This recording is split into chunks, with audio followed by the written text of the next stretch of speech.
World War II was a devastating clash of empires and ideologies, marked by gunfire, air raids, and the relentless march of troops across battlefields. However, beneath the chaos and the brutality of open conflict, there existed another battle fought in the shadows, a war of secrets, coded messages, and deception. This was the realm of espionage, where the unsung heroes and villains operated under a veil of secrecy, shaping the course of history in ways that remained invisible to the naked eye. It was a world where intelligence was as potent as any weapon, and where the consequences of discovery were often deadly. Imagine yourself in the shoes of Virginia Hall, a spy who was dubbed the most dangerous Allied agent by the Germans. Her disably a prosthetic leg did not hinder her ability to navigate the perilous terrain of Nazi-occupied France. Hall's story is one of remarkable courage and determination, as she risked her life to deliver critical intelligence to the Allies, making her a target for the Gestapo. Picture the audacious Richard Sorge, a German journalist by profession but a Soviet spy by loyalty. Sorge managed to infiltrate Nazi circles, passing on vital information that would prove pivotal in the Battle of Moscow. Yet he too faced the grave consequences of being unmasked. The world of spies was a treacherous one, filled with deception and an unwavering commitment to duty. But behind the covert operations and the espionage that helped turn the tide of war, lay a harsh reality: the price of failure. When spies were caught, the consequences were severe. Torture, imprisonment, and often execution were their grim fates. The invisible war was not only fought in the shadows, but in the quiet screams of those who had fallen victim to the unforgiving hand of the enemy. As World War II raged on, each nation involved in the conflict developed their own espionage apparatus, each more intricate and far-reaching than the last. At the heart of the Allied effort was Britain, a nation known for its covert operations and intricate intelligence networks. The British Security Coordination, led by William Stephenson, aka Intrepid, was one such network, spanning both the Americas and Europe. Operating out of Rockefeller Center in New York, Stephenson masterminded numerous espionage operations, often with the help of ordinary civilians turned spies. One of the most famous British operatives was re-enactment, an Indian-descended woman who was trained as a wireless operator and sent into Nazi-occupied France under the codename Madeleine. Despite the risks, Con continued to send vital intelligence back to London, until she was eventually captured and executed by the Nazis. Her bravery in the face of impending death has become an iconic example of female heroism in the war. On the German side, Admiral Wilhelm Canaris ran the Abwehr, Germany's military intelligence service. However, Canaris was not entirely loyal to the Nazi regime. Disillusioned by the horrors being perpetrated by the Nazis, he secretly worked against his own government. His double-dealing ultimately led to his arrest and execution. But the Germans were not the only ones operating with deception. The Soviet Union, under the leadership of Stalin, also developed an extensive intelligence network, the NKVD and GRU, which were critical in providing intelligence to the Soviet military. One such agent, Richard Sorge, posing as a German journalist in Tokyo, was able to provide crucial information to the Soviets, allowing them to transfer troops from the east to the western front to help repel the German invasion. Sorge's contributions were vital, but his fate was sealed when he was captured and executed by the Japanese. While Britain and the Soviet Union had established robust intelligence networks early in the war, the United States was relatively late to enter the covert operations arena. The Office of Strategic Services,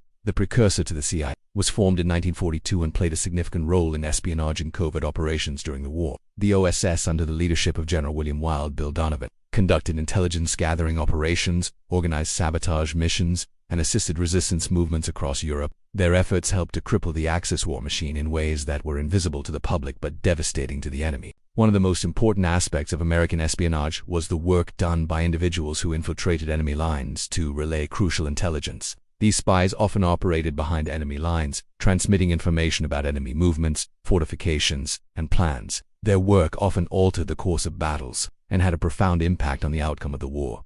The OSS also worked to build relationships with resistance groups in Europe, further strengthening the Allied effort and undermining the Axis powers. Espionage during World War II was as much about stealth and ingenuity as it was about intelligence gathering. The war was not only fought in the battlefields with soldiers and weapons. A different kind of warfare was taking place behind enemy lines. Information, once a luxury, became a weapon, and the tools that spies used to gather, encrypt, and transmit intelligence were often just as crucial to the outcome of battles as the tanks, bombs, and planes that were deployed in open combat. The technology of espionage during World War II ranged from advanced encryption machines to old-school human deception. Let's delve deeper into the techniques that shaped the invisible war of intelligence. One of the most iconic tools of espionage during World War II was the Enigma machine. Developed by the Germans, the Enigma was an encryption device that seemed impenetrable to the outside world. Its ability to change codes daily ensured that any messages intercepted would be unreadable. For years, the Allies struggled to crack the Enigma's encryption. But that struggle came to an end with the brilliance of mathematician Alan Turing and his team at Bletchley Park. Turing's work on the bomb machine, a device designed to break Enigma's encryption, marked a turning point in the war. By deciphering German communications, the Allies were able to intercept vital intelligence regarding German military movements, effectively shortening the war by as much as 2 years. The success of the Enigma code breakers was one of the most significant achievements in espionage history. But it was not the only encryption tool in play during the conflict. Another form of covert communication that played a crucial role in espionage was the number station broadcasts. These stations, which were broadcast over shortwave radio, transmitted seemingly random sequences of numbers read aloud by monotone voices.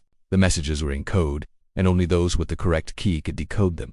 Both the Germans and the British used this technique, transmitting messages across vast distances. These cryptic messages, once decoded, provided spies and military personnel with critical information regarding movements, battle plans, and intelligence that could change the outcome of operations. While the Enigma machine may have been the most famous cipher of the war, number stations were equally vital, and the sheer volume of radio transmissions made them one of the most challenging aspects of wartime espionage. Ciphers were another essential component of the spy trade. As technology advanced, so did the complexity of the ciphers used to encrypt messages. The Allies utilized a variety of systems, including the Navajo Code, developed by the U.S. Marines in the Pacific Theater. The Navajo language, with its complex syntax and tonal variations, was used to create an unbreakable code known only to the Navajo speakers. This code played a vital role in battles like Iwo Jima, where messages were transmitted securely and the enemy had no means of deciphering them.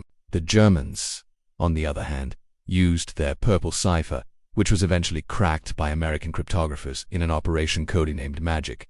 By deciphering the purple cipher, the Allies gained a significant advantage in the Pacific by learning about Japan's movements and intentions. While cryptography was essential, spies often relied on more traditional, physical means of communication. Silk maps, small enough to be hidden inside a cigarette pack or a chess piece, were given to spies and resistance fighters. These maps, which could be unrolled and spread out quickly, were vital for escaping enemy territory or navigating through hostile landscapes. These clandestine tools were often issued to spies operating behind enemy lines, and their small size made them easy to conceal, even during the most dangerous missions. Alongside these practical tools, the use of disguises was crucial for any spy operating in enemy territory.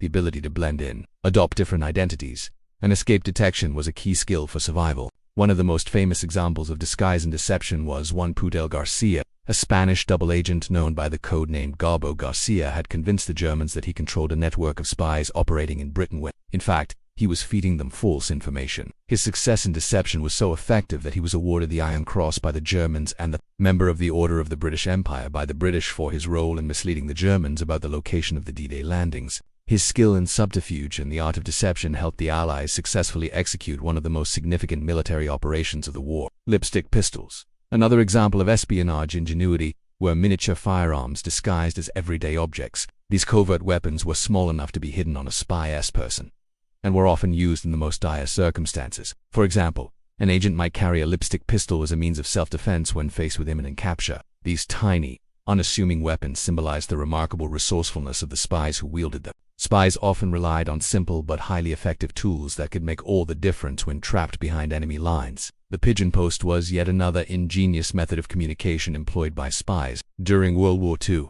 pigeons were used to carry small messages across borders, delivering intelligence from one side to another. These messages were often tiny, written on small pieces of paper that were attached to the pigeon's leg. While this method may seem quaint today, it was a reliable way to convey crucial information, especially when radio communications were intercepted or unavailable. The use of pigeons in espionage was so vital that some agents even trained pigeons to fly specific routes to reach their destinations. Their ability to navigate across large distances made them invaluable to the spy networks that depended on them. The most powerful tool at a spy's disposal was not a cipher, a machine, or even a pigeon. It was the human mind. The ability to deceive, manipulate, and outthink the enemy was at the core of espionage. One of the most notorious examples of this was Eddie Chapman, a British criminal turned spy who was known as Agent Zig. Chapman was initially recruited by the Germans while imprisoned in Jersey, where he was trained in sabotage and espionage. However, as soon as he arrived in Britain, he turned himself in and offered his services to the British authorities as a double agent. Chapman's success in duping the Germans into believing he was working for them while sabotaging their operations exemplified the power of human manipulation in the world of espionage. His ability to deceive and extract critical intelligence from the enemy helped shape the course of the war. In the ever-shifting world of espionage, where technology, human intelligence, and deception intersected. Spies became the silent warriors whose actions often decided the fate of nations. Their work, conducted in the shadows, played a pivotal role in the success of the Allied war effort, turning the tide of battles and ultimately helping to secure victory. The tools of the trade, from ciphers to pigeons, from lipstick pistols to enigma machines, were the instruments of a war that was as much about information as it was about physical combat. And through it all, the men and women who risked everything to gather and transmit intelligence remained largely invisible heroes of a war fought not in the open, but in the dark corners of history. Espionage during World War II was not just about gathering intelligence, it was also about deception. One of the most remarkable instances of this occurred during Operation Fortitude, a British effort to deceive the Germans into thinking the Allied invasion would take place at Calais and not Normandy. The success of this deception was largely thanks to Juan Pujol García, a Spanish double agent known as Garbo. Garbo created a fictitious network of spies and fed the Germans misleading information, ultimately convincing them that the Allies were preparing to invade. Calais' efforts played a critical role in the success of D. Similarly, Eddie Chapman, a notorious criminal turned British spy, played a key role in deceiving the Germans about the success of a bombing raid. Chapman's life was a constant game of deception, as he switched allegiances and manipulated both sides to achieve his goals. These examples of double agents highlight the psychological warfare at play in the world of espionage, where truth was often obscured and falsehoods were crafted to manipulate the enemy. The stakes of espionage in World War II were high, and the consequences for failure were severe. Spies lived under constant threat of discovery, and many paid the ultimate price when they were caught. One such example is the story of Nouriniat Khan, a British SO agent, who was captured by the Germans and sent to Dachau concentration camp where she was executed. Her unwavering courage and commitment to the cause are emblematic of the sacrifices made by spies during the war. The war also claimed the lives of numerous other spies, whose stories remain largely untold. Francis Suttle, a British secret agent, was captured by the Gestapo and sent to a concentration camp, where he met his fate. His network had been one of the most effective in Europe, but his betrayal by a double agent led to his untimely death. Similarly, many of the agents who participated in the dangerous missions carried out by the British Special Operations Executive did not live to tell their stories. Their contributions, however, helped change the course of the war. As the dust settled on World War II, the world entered a new phase of espionage, one defined by the Cold War. The intelligence networks built during the war, including the British MI6, the Soviet KGB, and the American CIA, evolved and adapted to the shifting geopolitical landscape. The lessons learned in the shadows of World War II would shape the strategies of espionage for decades to come. The CIA, born from the wartime RCASS, became the United States' primary intelligence agency, conducting covert operations around the world. The KGB, formed in 1954, continued the Soviet Union's legacy of espionage, operating with ruthless efficiency. These agencies learned from the espionage tactics used during the war, employing new technologies and psychological warfare to manipulate information and control the global narrative. The legacy of World War II espionage, with its emphasis on secrecy, deception, and intelligence, continues to influence modern intelligence agencies today. In conclusion, the covert world of espionage during World War II was an invisible war fought with wit, ingenuity, and sacrifice. To the heroes of this war, many of whom remain nameless, played a crucial role in the defeat of the Axis powers. Their stories, marked by bravery, resilience, and cunning, remind us that victory in war is not always about the size of the army or the power of the weapon. Sometimes, it is about the quiet, unseen forces that shape the course of history.